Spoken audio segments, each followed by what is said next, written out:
Helicopter ambulance से AI पढ़ाई तक हेमंत सरकार के 5 बड़े फैसले, जानिए किसे मिलेगा सबसे बड़ा फायदा। तो झारखंड वासियों के लिए बड़ी खुशखबरी है। मुख्यमंत्री हेमंत सोरेन की अध्यक्षता में कल हुई कैबिनेट की बैठक में 49 प्रस्तावों को मंजूरी दी गई। इसमें स्वास्थ्य, शिक्षा, ग्रामीण विकास समेत कई अहम फैसले शामिल हैं। इन प्रस्तावों में से 5 ऐसे अहम फैसले हैं जिनका जानना आपके लिए बेहद जरूरी है, क्योंकि इनका सीधा असर आप लोगों की जिंदगी पर पड़ने वाला है। तो सबसे बड़ा फैसला राज्य में हेलीकॉप्टर एम्बुलेंस सेवा शुरू करने का है। अब दूर दराज के इलाकों में रहने वाले गंभीर मरीजों को कम समय में बड़े अस्पतालों तक पहुंचाया जा सकेगा। जरूरत पड़ने पर एक अस्पताल से दूसरे अस्पताल तक रेफर करने के लिए भी हेलीकॉप्टर का इस्तेमाल होगा। इसके संचालन के लिए सरकार अलग से एसओपी तैयार करेगी। इसके साथ ही शिक्षा के क्षेत्र में भी सरकार ने बड़ा कदम उठाया है। अगले 5 वर्षों में झारखंड के 1000 सरकारी स्कूलों में एआई यानी कि आर्टिफिशियल इंटेलिजेंस आधारित वर्चुअल स्मार्ट क्लासरूम शुरू किए जाएंगे।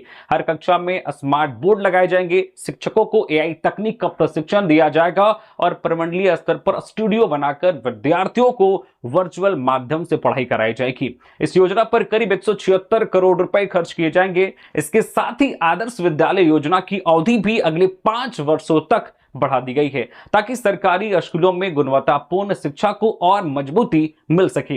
इसके साथ ही कैबिनेट ग्रामीण क्षेत्रों में उद्योगों को बढ़ावा देने के लिए बिल्डिंग बायलॉज में संशोधन करते हुए उद्योग और संस्थानों के लिए सड़क की न्यूनतम चौड़ाई 9 मीटर से घटाकर अब सिर्फ 4.5 मीटर कर दी है। वही sickle cell, thalassaemia, haemophilia type 1, मधुमेह जैसे गंभीर बीमारियों से पीड़ित और दिव्यांग विद्यार्थियों के लिए बोर्ड परीक्षा में 75% की जगह 50% उपस्थिति अनिवार्य कर दी गई है। इसके अलावा उच्च शिक्षा के विस्तार के लिए गिरिडीह के जमुआ और रामगढ़ के मांडू में करीब 78 करोड़ रुपए की लागत से 2 नए डिग्री कॉलेजों के निर्माण को भी मंजूरी मिली है।